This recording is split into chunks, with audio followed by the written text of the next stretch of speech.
بسم الله الرحمن الرحيم. صاد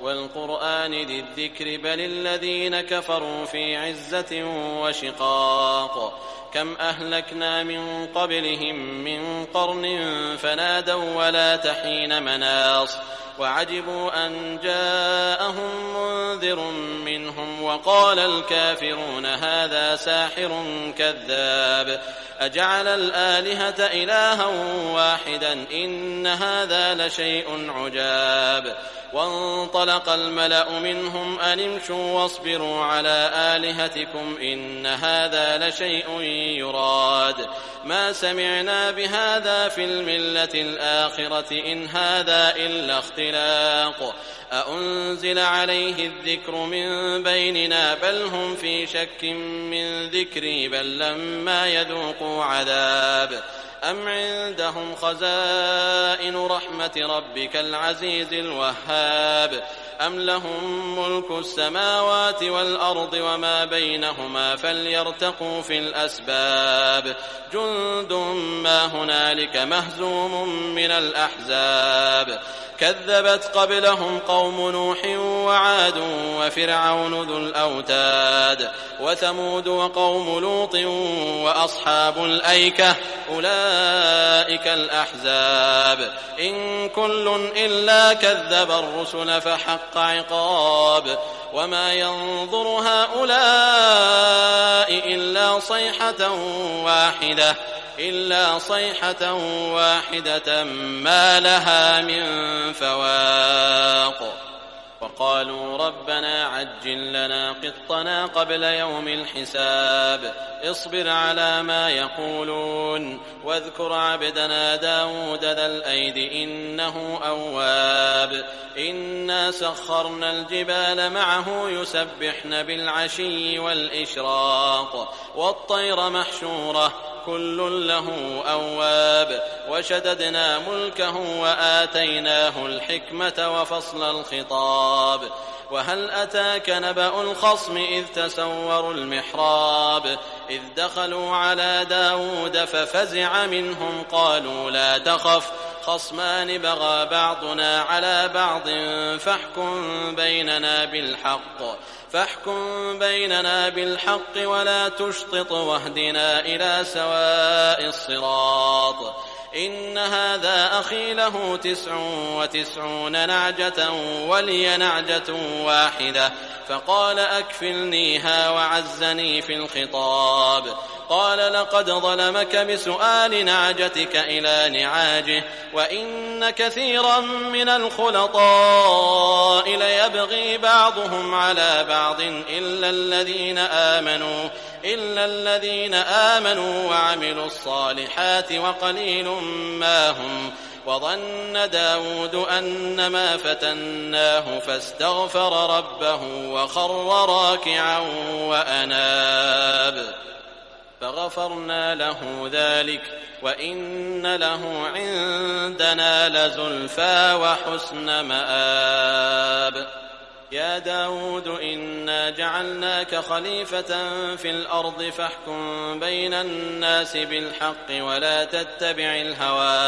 ولا تتبع الهوى فيضلك عن سبيل الله إن الذين يضلون عن سبيل الله لهم عذاب شديد بما نسوا يوم الحساب وما خلقنا السماء والأرض وما بينهما باطلا ذلك ظن الذين كفروا فويل للذين كفروا من النار أم نجعل الذين آمنوا وعملوا الصالحات كالمفسدين في الأرض أم نجعل المتقين كالفجار كتاب أنزلناه إليك مبارك ليدبروا آياته وليتذكر أولو الألباب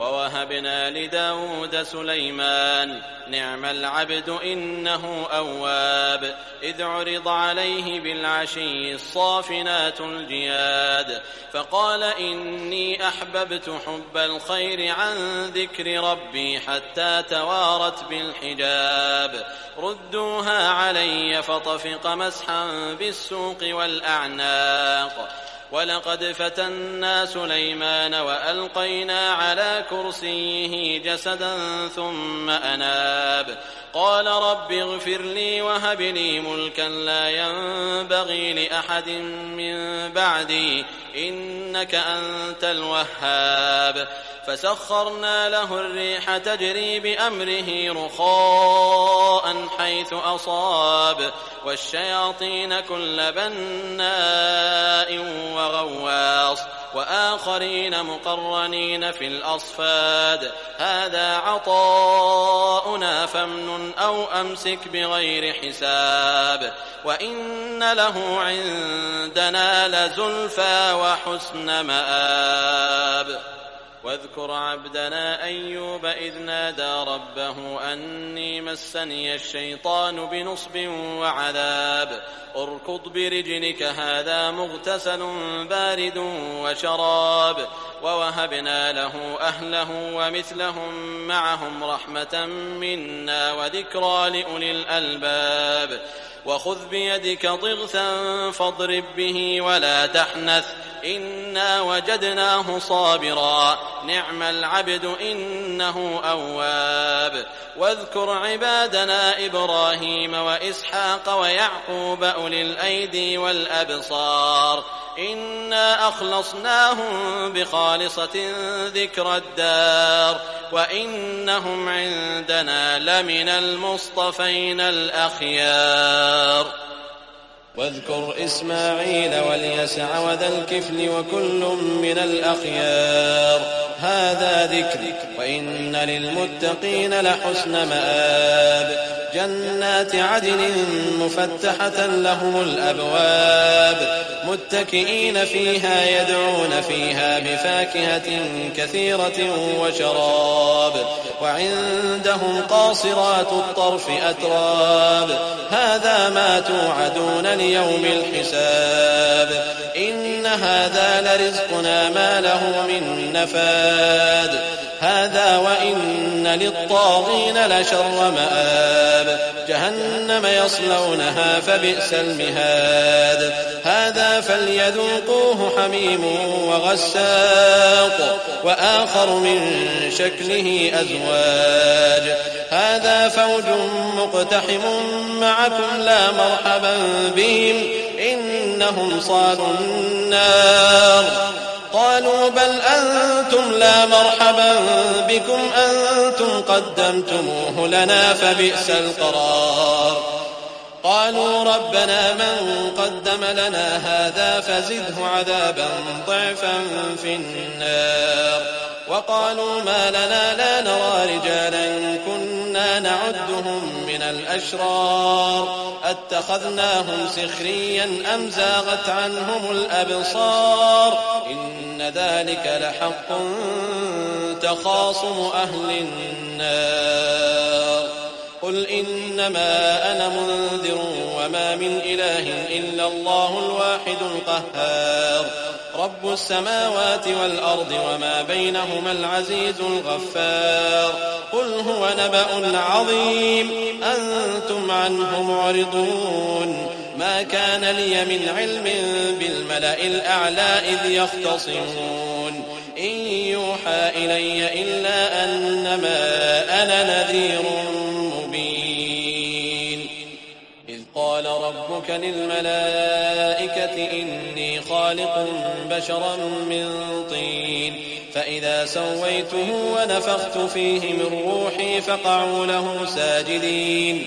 فسجد الملائكة كلهم أجمعون إلا إبليس استكبر وكان من الكافرين قال يا إبليس ما منعك أن تسجد لما خلقت بيدي أستكبرت أم كنت من العالين قال أنا خير منه خلقتني من نار وخلقته من طين قال فاخرج منها فإنك رجيم وإن عليك لعنتي إلى يوم الدين قال رب فأنظرني إلى يوم يبعثون قال فإنك من المنظرين إلى يوم الوقت المعلوم قال فبعزتك لأغوينهم أجمعين إلا عبادك منهم المخلصين قال فالحق والحق أقول لأملأن جهنم منك وممن تبعك منهم أجمعين قل ما أسألكم عليه من أجر وما أنا من المتكلفين إن هو إلا ذكر للعالمين ولتعلمن نبأه بعد حين